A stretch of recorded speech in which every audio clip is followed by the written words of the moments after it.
इथं आयोजित झाला आहे। मान्यवर या कार्यक्रमाला उद्घाटक म्हणून आले आहेत चांगले उत्कृष्ट समीक्षक आणि भाष्यकार बऱ्यापैकी बोलले आहेत आणि खरोखर सुंदर कार्यक्रम आहे। या सुंदर कार्यक्रमामध्ये मी एक भाष्यकार आहे, त्या निमित्तानं मी शेवटी बोलतो आहे। यासाठी की मान्यवर पाहुणे आले त्यांनी पहिले बोलावं, नंतर मी या कॉलेजमध्ये 37 वर्ष सेवा केली आणि या कॉलेजच्या प्रीमायसेस मध्ये काय कशा घडामोडी घडतात, कसे आमचे आदर्श विद्यार्थी आहेत, प्रत्येक कार्यक्रमात कसे उपस्थित राहतात, कसा आनंद घेतात, या निमित्ताने तुम्ही इथं आले।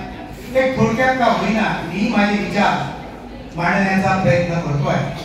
आज वेद वाङ्मयीन जाणिवाचा या डॉक्टर अशोक इंगळे यांच्या सुंदरशा समीक्षा ग्रंथाचं प्रकाशन आहे।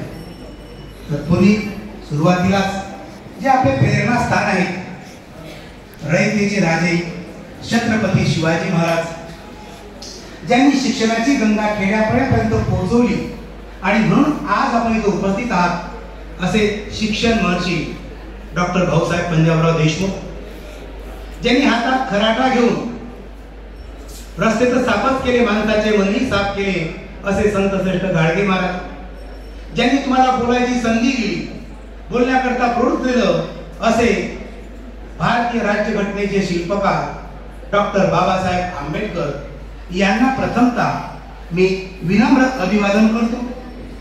आजच्या कार्यक्रमाचे उद्घाटक, कार्यक्रमाचे प्रकाशक सन्माननीय आदरणीय केशवरावजी तुपे साहेब, समीक्षक, लेखक, एवढेच नाही तर सहसंचालक, आपल्या संपूर्ण या 5ही जिल्ह्याचे सहसंचालक, त्याला डायरेक्टर म्हणतात, उच्च शिक्षण असं सर इथं आहेत, म्हणजे डायरेक्टर इथं आहेत हे लक्षात घ्या।